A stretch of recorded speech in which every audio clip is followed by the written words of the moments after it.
Yo, yo, yo, yo, yo. It's your boy Martinez, And it's Emily, and this is our YouTube channel. So, our first video, we're going to start off with asking each other questions, such as, what is your fear? What is your best moment in your life that you experienced? What do you want to do?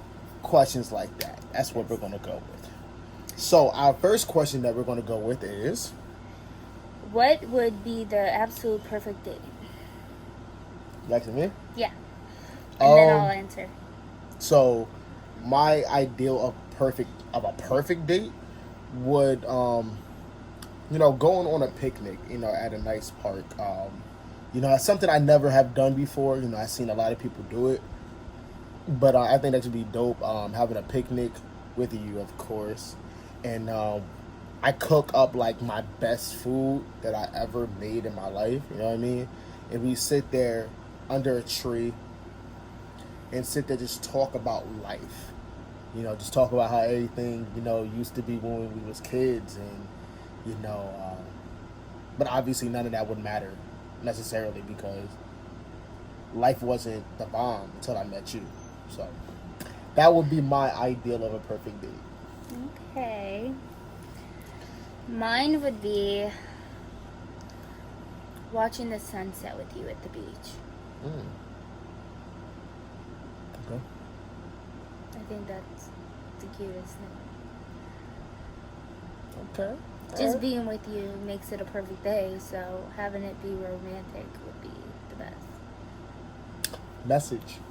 Vacation time coming up. Just know that. What you got? So, what did you learn a little too late? What did I learn a little too late? Trusting. Okay. Not to trust everybody around you. Okay. And to keep certain things to yourself and be aware of your surroundings. Okay. I would say for me, I think I learned a little too late. Kind of accepting people in my life that I probably shouldn't have, and have them in my life a little longer than what I should have.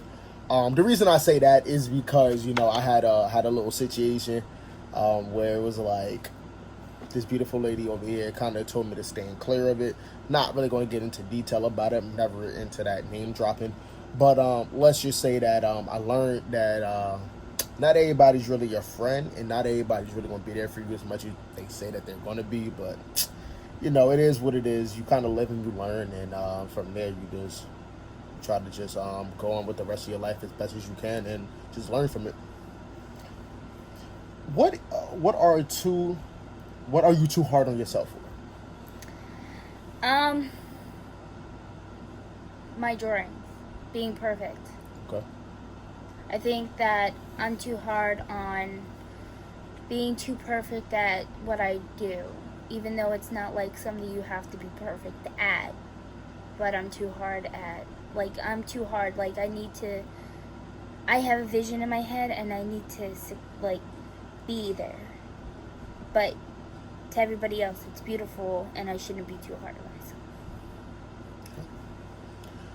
I put too much pressure on myself. I would say that's probably like my downfall. I put too much pressure on myself. I tried too hard to get to where I want to be at in life, and I'll snap. And that's my problem because I have a tendency of just having a certain standard for myself. And like example, I was supposed to go to the police academy a couple years ago. I had the opportunity to go, but I kept putting it off because I knew the person that actually would put me in position to get into the police academy would still be there, and I kind of took that for granted. So, not saying that I'm stuck at a dead-end job because I love my job, but let's just say I'll be more elevated in my life, so I think I put too much pressure on myself. That's my problem. What you got next? How often do you feel utterly worn down? Every day when I see you. Nah, I'm kidding. Nah, but I will say work definitely it is very mentally draining. It's just the people at my job, because I work for an armored company, so for me, the higher ups, the more ranked officers, because I made I made rank about a month and a half ago. But the people that's in position ahead of me, they kind of expect a lot from you, and they don't even do the damn thing themselves. You know what I mean? It's almost like, let's say you working at a job and your supervisor wants you to do all this work, but then they're not doing the work that they're supposed to do themselves. That's a problem. So I would say, how often? 5 days a week when I work. 5 days a week. That's, how about you? I don't know. I feel like maybe because I don't sleep that often. She don't. So I feel like almost every day, because I don't sleep, so I always feel worn out and worn down. Yeah. So, If money was no object, where would you live? yeah. Easy, Florida. Because I want to go to Disney World, and that's where my dream job is. I want to be a Disney animator. So, Florida. What about you?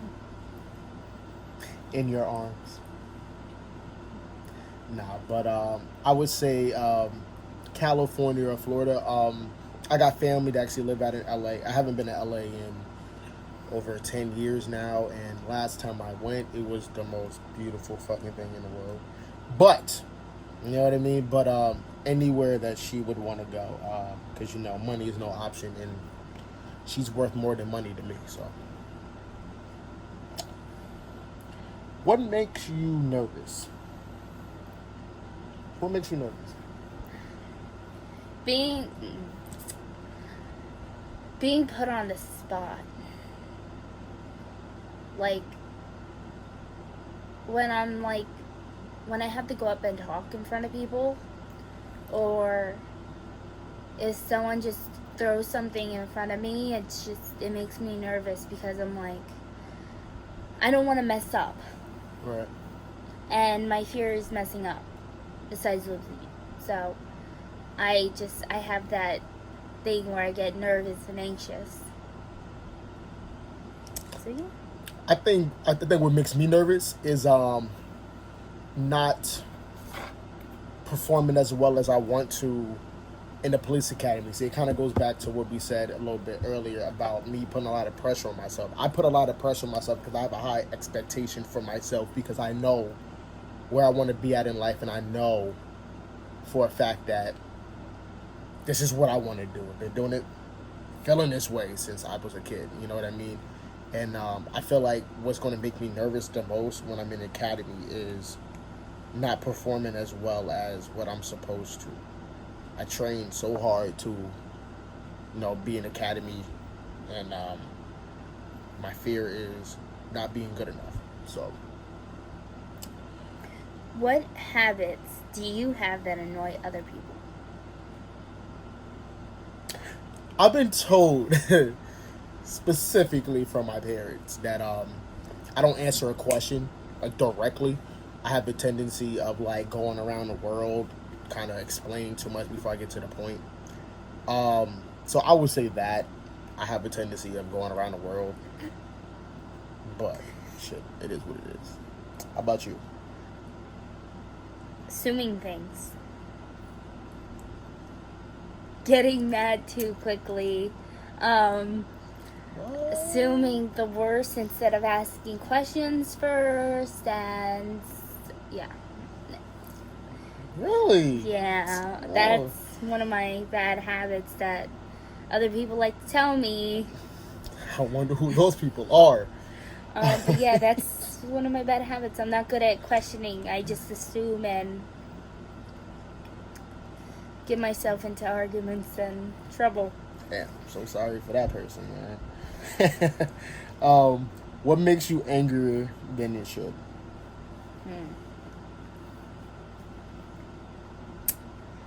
Oh,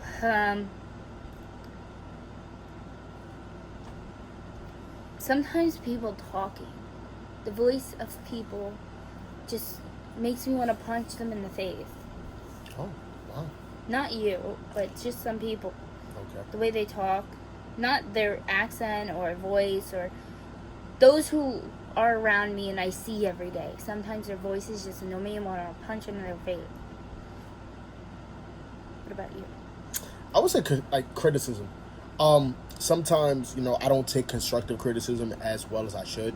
Keyword constructive, 'cause that means that's for me to build myself up in a better way. Me taking advice, I'm not saying I don't take advice well, but the criticism that I get, I take it a little more to heart, only because they're right. And I should do better, or I should do this a certain way. And it makes me angry. But it shouldn't make me angry. It should just make me more motivated to be in that space where they are giving me advice to be in. So I would say that makes me more angry, because that shit right there. What movie was so sad that you would never watch again? Okay, so I'm the type of person that even if it makes me sad, I'll still watch it and cry every time. Yeah, I don't understand. And I think that one movie is Midnight Sun. Every time I watch it, I made him watch it, and I ended up sobbing. Let me tell you something right now. First things first. That movie, if y'all have never seen it, I'm going to give y'all a quick spoiler. The girl dies, bro. And it was... Like, I don't cry. But it made me feel some type of way, because it got to put you in, like, a situation. It got to put you in a mindset of, like, what would you do if you were the people close to her? She was bawling her eyes out, bro. I was. Oh, my God. I'm the type of person that even if it makes me cry, I still have to watch it again. Because if it was that good, I have to watch it. What about you? Lion King. Lion King, bro. Like, I mean, I can't...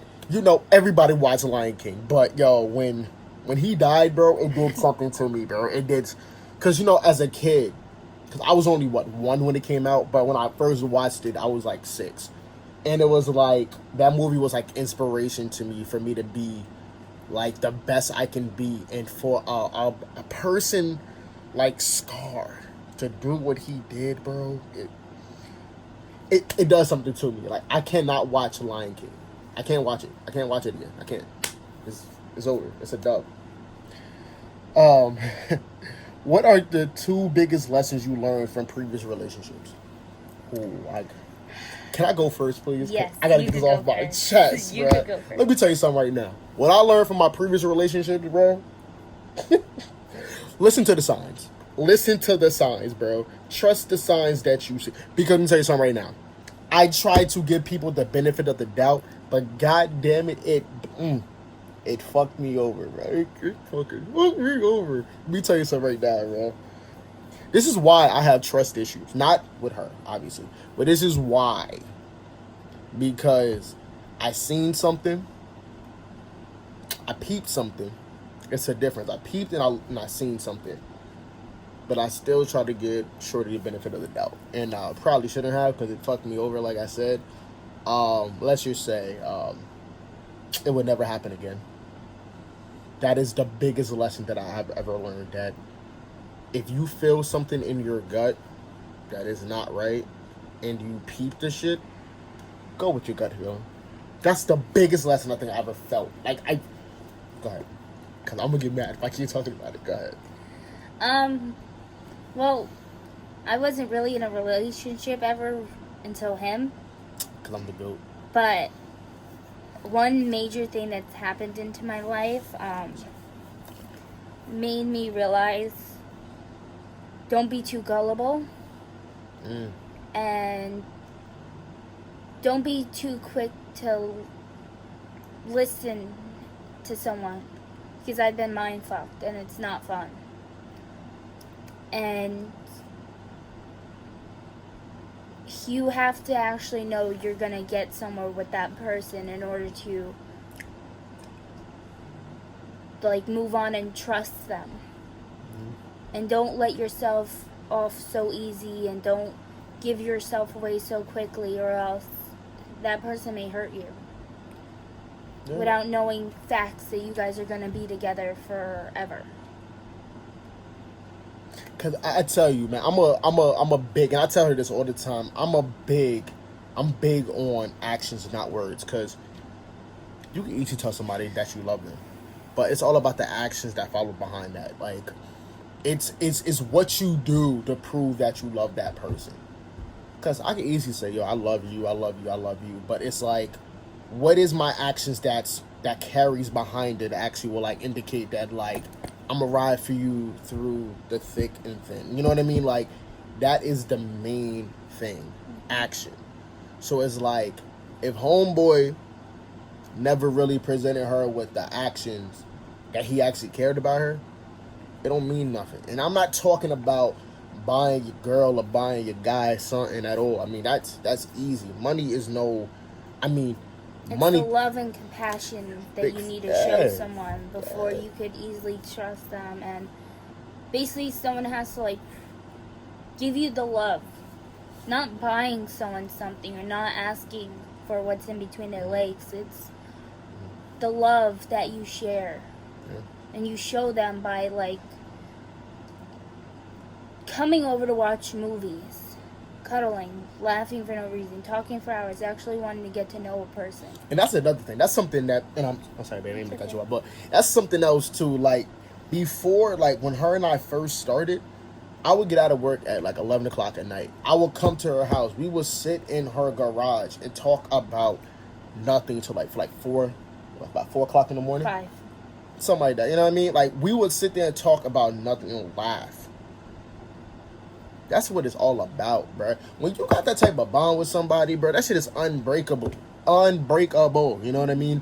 And like that's how everything really starts. It starts with a conversation and then it's followed by action. You basically build your friendship into a relationship. Gotta tell you right now, once you break trust, bro, You're never getting that back. At least not in the same form as you had it before. Like you're not getting that back. I mean, you know the old saying, trust is it takes seconds to break, but trust is easy to build, but seconds to break. Yo, see, she knows. She fuck with the quotes. I don't. I try to paraphrase like a motherfucker. It didn't work out. But you know, that's my only takeaway from that. So, Yeah. What you think? Well, guys, thank you for watching. We're going to hit you guys with another video. But like I said in the beginning, I'm Martinez. I'm Emily. And thank you for watching. Comment and subscribe down below. Please do that, for sure.